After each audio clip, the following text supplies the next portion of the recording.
we know a little something about this space as we introduced the first true motion controller back on the PlayStation 2 with iToy. Shortly after the launch of PS3, we introduced the next generation camera that was designed for both gaming and video conferencing via PlayStation Network. This technology will continue to grow in many ways. We're working to create an experience that is much closer to real life than anything you've ever seen.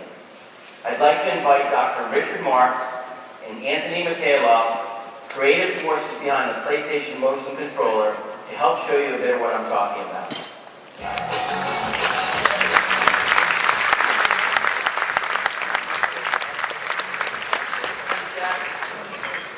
It's been a few years since I was up here on the stage D3, showing you the first true motion controller, the PlayStation 2 iToy. As an engineer, I'm very excited about the technology we're going to show off today. It far surpasses anything you can get on the market now. We've been hard at work on this interface technology for a few years, and our goal is to add to the PS3's interactive capabilities. We want to enable a completely new set of experiences for PlayStation 3. So, what I have in my hand here is a prototype of a new controller. Its final look will change, so I want to stress this is an engineering prototype. But it has a variety of buttons and internal motion sensors, but its most distinctive and cool feature is the glowing sphere on the end that the PlayStation Eye can track. Imagine you're playing an RPG game, you choose fireball spell, the color in your hand changes, and then you throw to cast your spell. But rather than listen to me just talk about it, let's get started showing you some tech demos of what this thing can do. We're not going to show any video at all. Everything you're going to see is live technology demonstration. Anton's going to demo, and I'm going to explain what's happening on the screen. Hey guys. So actually I want to point out, on the sides up here you can see video from different angles when Anton doesn't play. So this first demo, what we have is like a virtual television set with a PlayStation Eye, just like we have it set up here on stage. So you can see when Anton moves the controller here, the controller moves one-to-one just as he moves. In order to let you see this better, Anton, if you can turn on the video on the television there, we're putting the PlayStation Eye's video on this virtual TV. So you can see as Anton moves, it moves exactly as he moves. This is true one-to-one tracking. This is the first time we've ever been able to do this. And we can show this better than anyone else because we have the video from the PlayStation Eye. That racket is actually in the virtual world. It's in Anton's hand.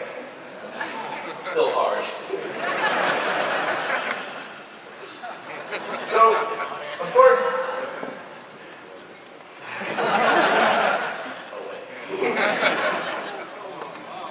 so sports are kind of a no-brainer, but you can hold anything in your hand. I do want to point out, notice how fast it's tracking his motions. Alright, let's try this.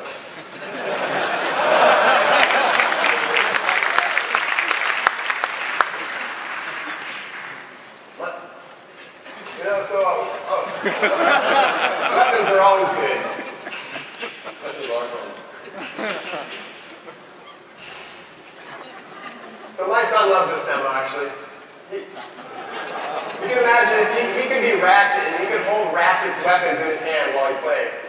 He would die for that.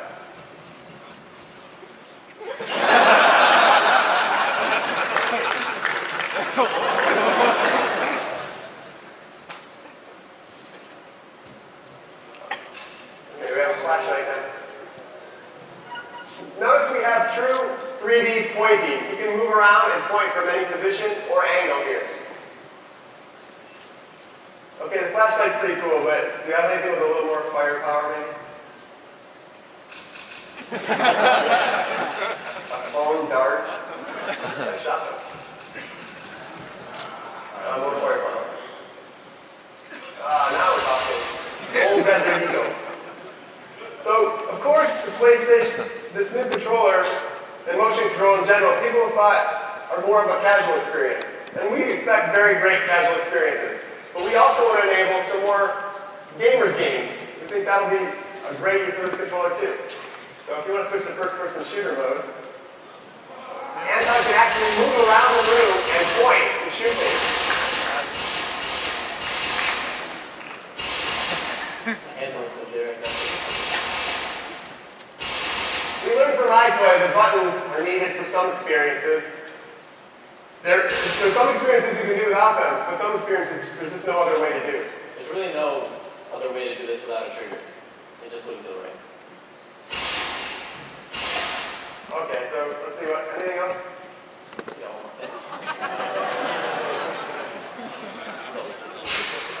So you can imagine the kind of special effects you can overlay with the video and the graphics here. Now, we're going to switch gears completely here.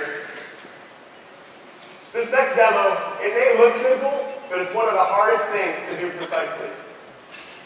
Anton is effectively reaching into the scene, bridging the gap between the real and virtual worlds. This is the foundation for the ultimate sandbox. You can build anything in this. The game development is really excited about this because the possibilities are limitless here.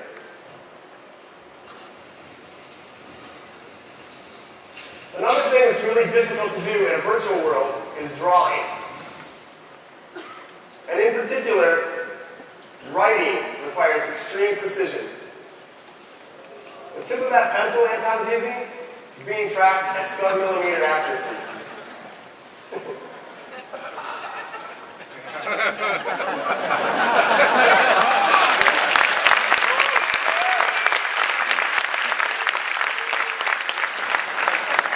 So the pencil shows off the precision really well, but for something a little more artistic, Anton's going to move on to some more paint brushes here. He's actually metering out the amount of paint that's being put on the canvas using the analog trigger right now.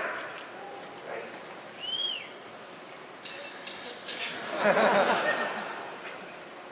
For something like a spray paint can, the angle actually matters in what he's doing here. Ooh, dripping right down the wall there, nice. First, you know, keep this one up, that's a lot. You can do that too. So drawing is a kind of fundamental capability, but it doesn't have to be used literally. You can use it instead, say, to lay out a path of objects.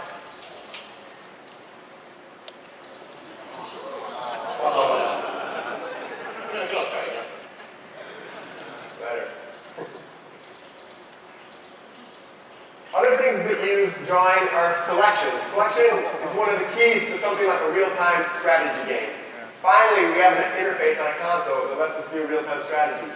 Here you can see Anton's lassoing troops, and then he draws a path for them to follow.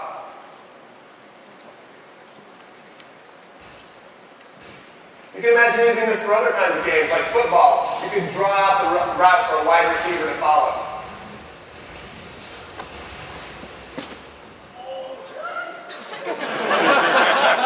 Blurring the lines between RTS and first-person shooter here. We already showed first-person shooter once, Anton. All right. Anton's going to set up the next demo. We're going to shift gears here a little bit. We're going to step out of our room here and move into a virtual arena.